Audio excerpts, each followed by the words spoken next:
Minecraft has 3 dimensions. It has the overworld, the nether, and of course, the end. But what if there was an official update that added more? What about 10? 100? 1,000? How about unlimited dimensions? And that's exactly what happened in April of 2020. For the Minecraft April Fool's joke that year, they released, honestly, one of the coolest versions of Minecraft. And it was purely just for an April Fool's joke. It was called Snapshot 20W14 Infinite, also known as the Ultimate Content Update, or the Infinite Update. So how do these infinite dimensions work?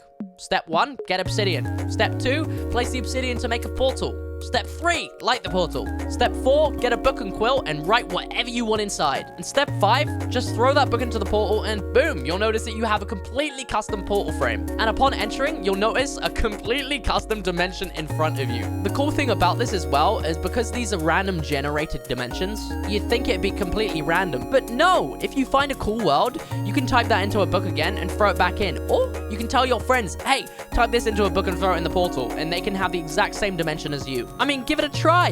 Get your friends to write a book each with their name in it and throw it into the portal and see who has the best dimension. Let me know. Now, if you were to explore this update, you'll notice that they've added a bunch of new things as well.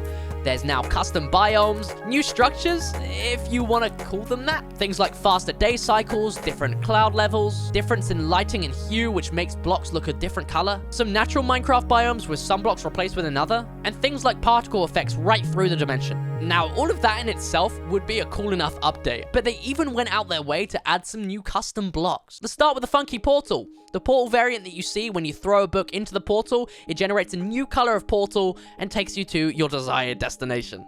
And in some of them destinations, you can find some of these new items, such as the box of infinite books, which is essentially a new bookcase with 4 random new textures. It basically looks like an oak plank with 4 different color possibilities of books inside. And when you right click on it, it generates a completely random book that you can throw into another portal and generate a random dimension. And in one of them, you might find the cursor block, which blinks between green and black. And I assumed it was when you look over it and hover over it like it's a cursor block. It would then change color, but no, it just blinks between green and black every other second. This was the only thing I could think to use it for before I found the terminal dimension, and this is probably the reason why it was added. Pretty cool, right? But if you thought that block was cool, wait till you see the ant block. I know, it looks nothing like an ant. You can't even get it in the creative menu. You have to find it or use the set block command, and it just sits there like a normal block. Not really too useful, until you take yourself to the ant dimension. And it simulates Langton's ant, which if you don't know, like I certainly didn't, to quickly sum up what that is, the block is the ant, and the ant moves across a white plane. If the ant is on top of a white block, it rotates itself 90 degrees clockwise, changes the color beneath it to black, and moves forward. And if it happens to land on a black square, it turns itself 90 degrees anti-clockwise, changes the color beneath it to white, and moves forward, and rinse and repeat. In the first 100 or so moves, it creates simple patterns, and then it gets to the thousands where it's just a completely random, chaotic pattern. Until it hits around 10,000 moves, and then it creates an ordered pattern, which is typically called the highway. I think you could guess why. But yeah, this is basically a cool maths thing, so if any smart people are watching this, feel free to let me know more about it. Speaking about cool things, I think the coolest stairs would earn the title Swaggiest Stairs Ever, and so did Minecraft. That's the actual name. They added the swaggiest stairs ever. Now I know, that's quite the title to earn. What makes the stairs the swaggiest stairs ever? Well, they're simply made of netherite. Going from something cool to kind of scary, honestly, is called the leftover, or it's also known as the zone. It's essentially an invisible block, but you can spot the zone by the happy villager particles that emit from it. But it's not a happy time in the zone.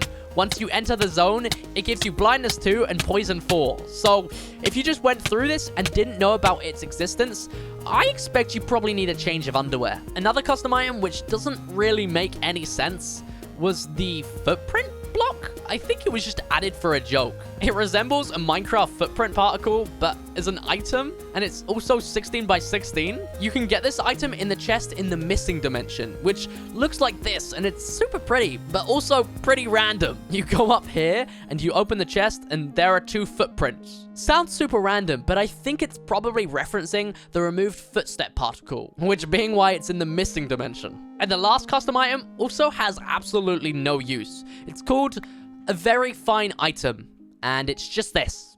Just a sign. No use cases, just a sign. But they must have added it for some reason, right? Well, yeah, you can find it in this lovely dimension called isolation. Sounds brilliant, right? You find this house in the middle of nowhere, and the man living there just wants to be left alone. But if you do go inside, you'll find this lovely sign in his room. Now, I'm sure you probably noticed there's a lot of custom blocks, and I mentioned a few Easter egg worlds. Are there more? Yeah, there's a lot of them. But here are some of my favorite ones that I haven't mentioned yet. The content dimension. It takes you to something that started some of the best Minecraft content. A skyblock island. The credits dimension has just the entire credits of Minecraft. The darkness dimension, which funnily enough, spawns you in the light. But as soon as you go further out in the world, it's cloaked in a terrifying darkness, something out of a horror film. The slime dimension, which is just a normal overworld, except everything on the surface is covered in a 10-block layer of thick slime. The colors dimension, which separates the map into 4 quadrants and showcases some of the color changes. One corner is blue, one's yellow, one's green, and one's red. Honestly, I could be talking all day about the cool dimensions in this update. So instead of keeping you here for hours, I'm gonna start a YouTube short series. Whatever the top comment of each video is, that's what I'm gonna write in the book to throw in the portal. So, I guess the top comment of this video can be the first one for the first episode. But that's all I got for you guys today on this super cool update. Honestly, go check it out for yourself. Find some cool dimensions. You should also find that subscribe button, because literally only like 15% of people that watch my videos are subscribed. So hey, feel free to go check it, because you might think you're subscribed, but you're actually not. Anyway, that's all from me, guys. I'll see you guys later. Bye!